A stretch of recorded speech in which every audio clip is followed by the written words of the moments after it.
Hi guys, Milog Tarot here. Welcome back po for another kapalaran sa pag-ibig para po ito sa mga air signs, Gemini, Libra, and Aquarius. Maglalagay na lang po ako ng timestamp sa may description box para po mapuntahan ninyo ang inyong zodiac signs. Pero syempre, this is a general reading kaya hindi po lahat ay makaka-relate. Okay, so we will start po with Gemini. Ano kaya yung posibleng pagdaraanan ng mga Gemini sa mga susunod na mga araw? 8 of Wands, communication. Merong makikipag-communicate sa inyo sa mga susunod na mga araw. It can be an Aquarius or pwedeng kapwa nyo na air sign. Okay? And then we have here the 6 of Wands na parang binibigyan kanya dito ng sobra-sobrang atensyon. Okay? Or pwedeng matagal yung magiging pag-uusap ninyong dalawa. And then we have here Page of Pentacles. Meron ding chance na this is an earth sign, Taurus, Virgo, Capricorn. And mukhang meron siyang mga ipapangako sa iyo. Okay? Pero titingnan natin as we go along kung ano yung pangako na ito. And ang susunod natin na titingnan is ano kaya yung tatakbo sa isipan mo once na nakipag-communicate sa'yo itong tao na ito. We have here 10 of Wands. Parang hirap na hirap ka dito. Okay? Parang ang dami mong pinoproblema. Or pwedeng naiisip mo yung mga magiging problema once na in-entertain mo siya or once na binigyan mo siya ng chance, ganyan. And then we have here the 6 of Cups. Yeah, so iniisip mo, this is a reunion card, okay? Problems, reunion. So na-mention ko na yon na iniisip mo yung mga magiging problema once na nakipagbalikan ka sa kanya. And then we have here the King of Cups. Iniisip mo kung talaga bang mahal ka niya and if it's going to work out. Okay? Now, tingnan natin ano yung nararamdaman or naiisip nitong tao na ito towards you. So, we have here the Queen of Cups. So, naiisip niya na mahal mo siya. And we have here the 7 of Pentacles. Iniisip niya na merong magandang kahihinatnan itong relationship na ito. Or pwedeng kung halimbawang may chance kasi na may anak na kayo nito, kung wala man, parang ini-entertain niya rin yung possibility na magkaanak kayong dalawa. Okay? And then we have here the 3 of Wands. So, meron naman siyang mga plano for the both of you in the future. Parang gusto niyo talagang mag-move forward kayong dalawa or pwedeng to take your relationship into the next level. And then we have here the 9 of Cups. It seems na naandoon yung emotional satisfaction. Okay, so masaya siya. Parang ganyan sa kung ano man yung nangyayari between the two of you. Natutuwa siya na parang alam niya na mahal mo siya at mahal ka rin niya. Na excited siya, parang ganun, sa whatever awaits the both of you in the future. Parang gusto niya magkaroon kayo ng magandang kinabukasan, ganyan. Okay? Pero tingnan natin ano kaya yung posibleng magiging hadlang or problema dito sa eksena na ito. We have here the 4 of Pentacles. It can be financial matters, has something to do with money. Pwede rin na merong magiging masyadong possessive, obsessive. So, pwedeng may masakal. And then we have Ace of Pentacles. So, talagang ang pinaka-problema here will be about money, career. Okay. Usually, ganun naman pag nagkakaroon ng problema sa ganun, naapektuhan talaga yung relasyon. Kasi, syempre, mainitin yung ulo, walang pera. Okay? And then we have here the Knight of Cups. So, problema, pwedeng, dahil sa problema sa pera, maaaring makaramdam ka ng pagkukulang sa atensyon or sa pag-aruga from him or her. Okay, and then we have here the Ace of Wands. Pwede rin na parang yung excitement sa relationship ninyo mawala. And it seems here na alam mo na magkakaroon talaga ng problema once na nakipagbalikan ka sa kanya. Maybe naisip mo na in the future pwedeng makaranas kayo ng financial difficulties. Okay? So, tingnan natin kung ano yung magkahihinatnan nitong kwento na ito. So, we have here the Queen of Wands. Sino kaya itong Queen of Wands? Knight of Pentacles. And then the 7.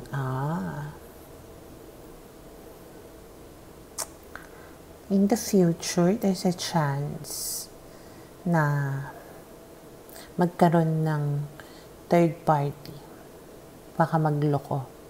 Lalong-lalo na nga kung earth sign itong tao na ito.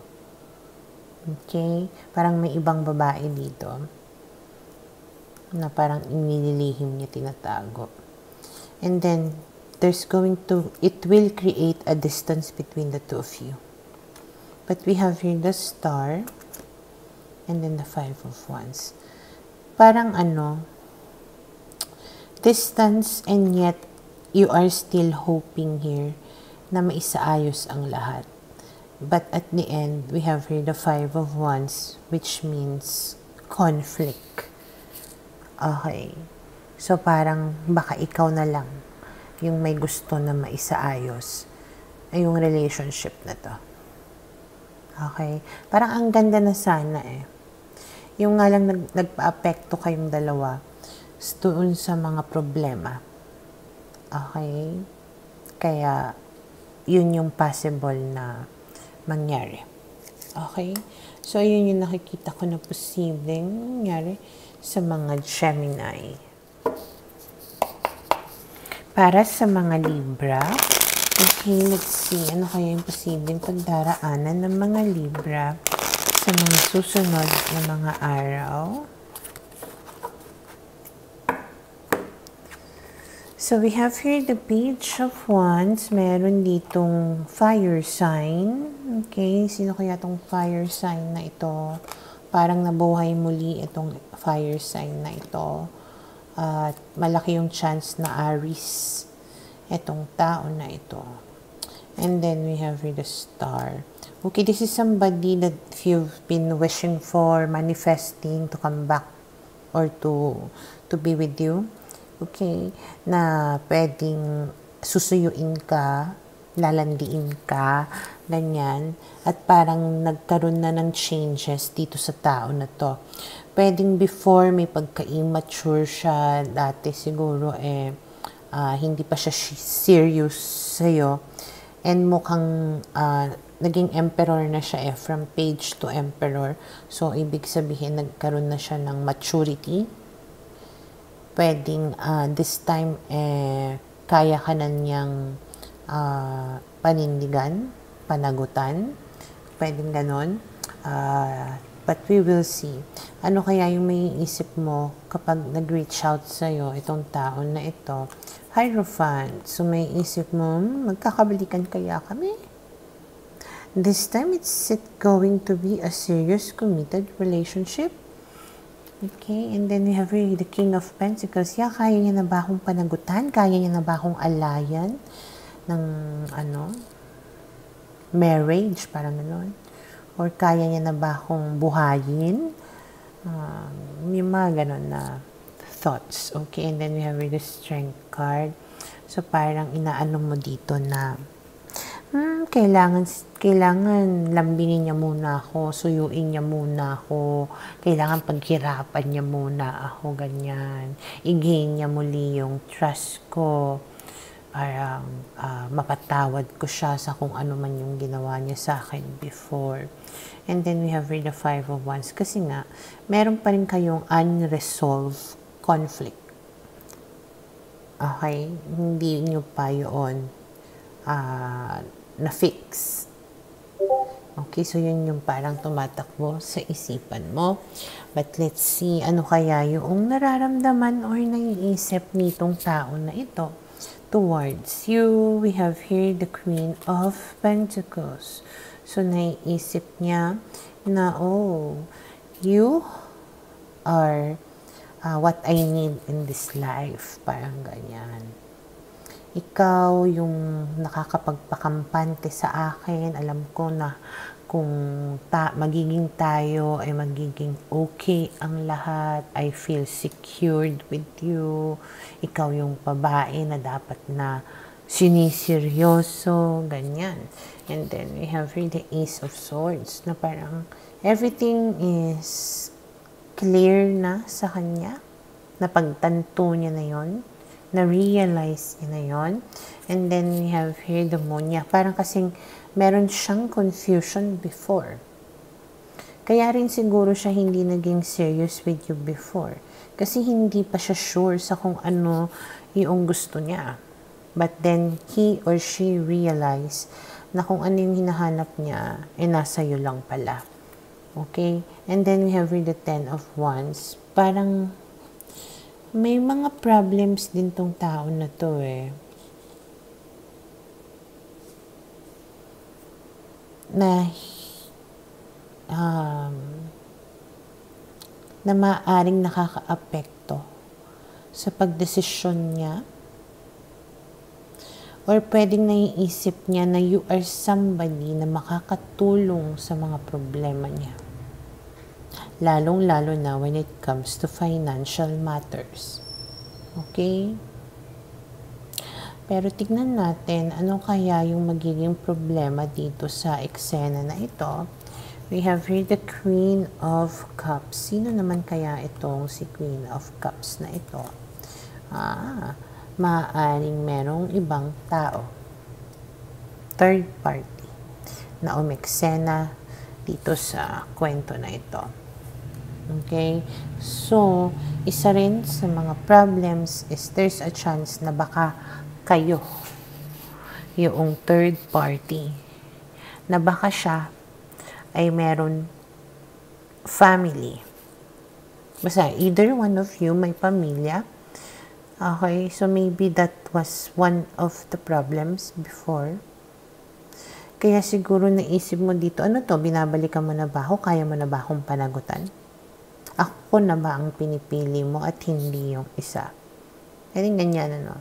So, just apply this into your situation. Kasi baka mamaya iba-iba kayo ng sitwasyon. Okay? And then we have here the Four of Pentacles. So, dahil doon, isa sa inyo ay makakaramdam ng insecurity.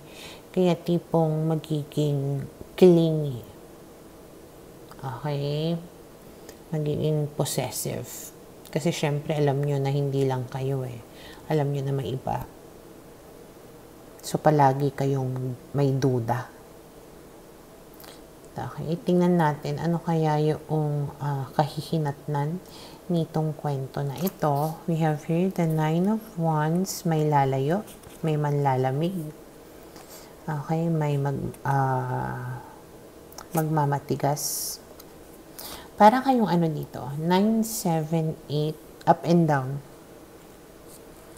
Atras abante, yung eksena ninyong dalawa. May magiging cold, may magmamatigas, and then biglang makikipag-communicate.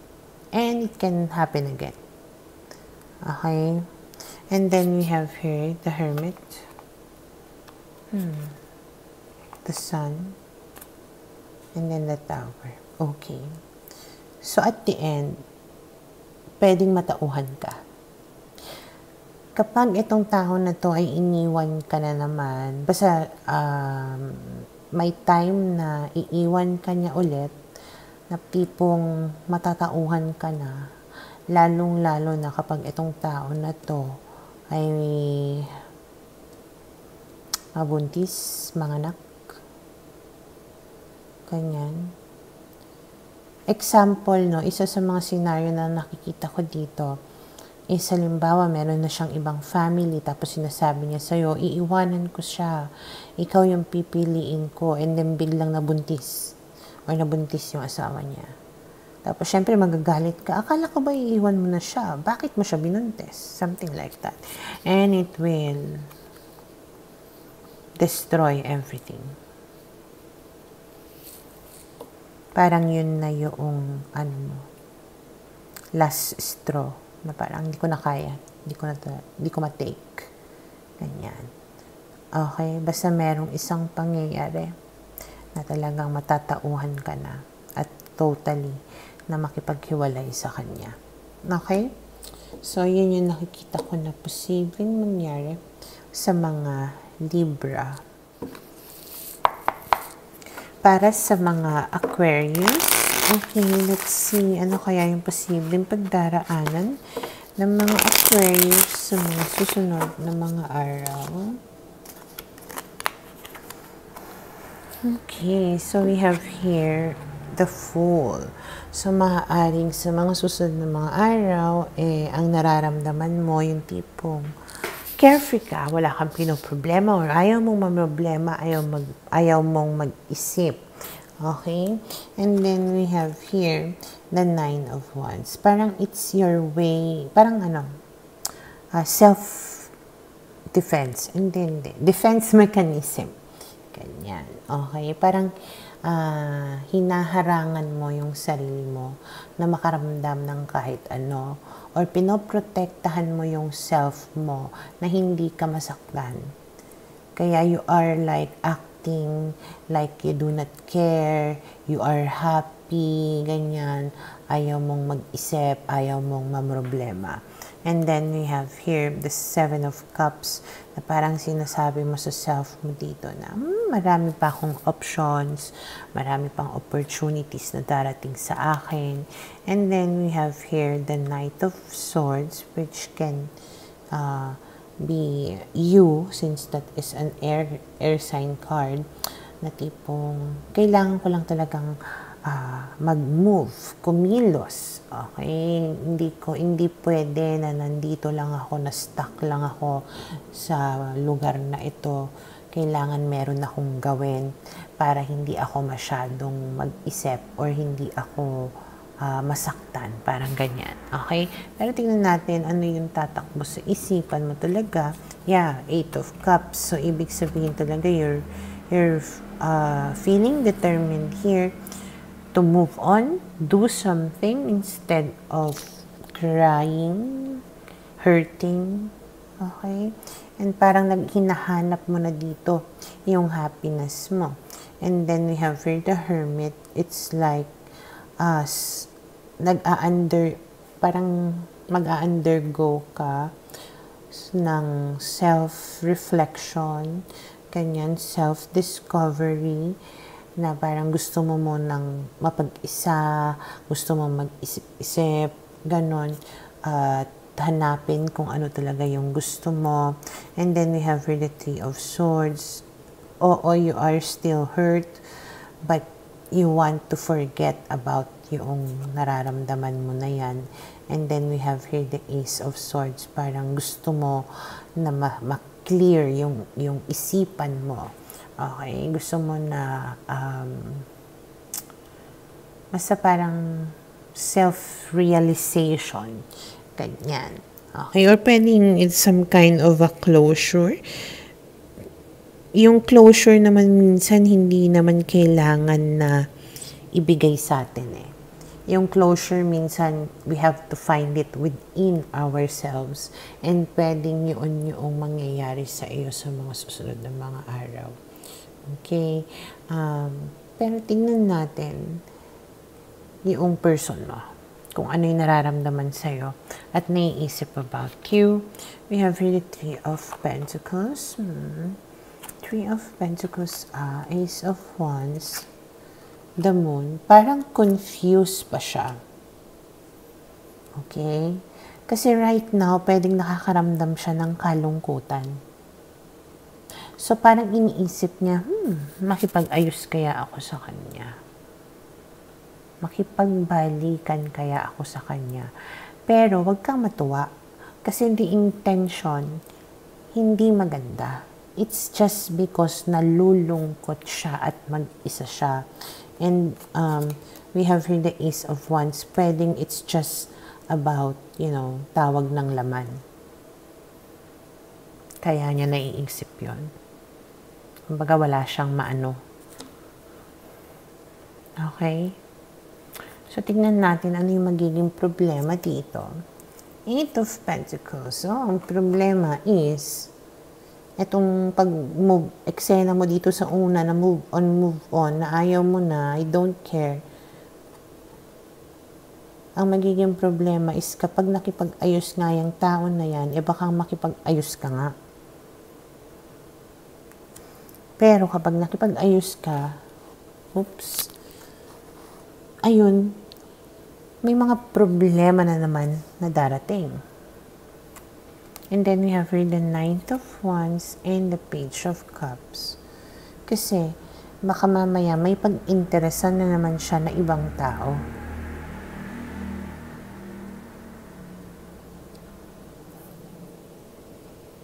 Okay? Let's see, ano kaya yung magiging ending nitong kwento na ito? We have here the Wheel of Fortune, the King of Swords, and we have here the Four of Wands. There's going to be some changes, major changes sa'yo, hindi sa kanya. Okay? And itong changes na ito ay maaaring pwedeng meron ka maka-relationship.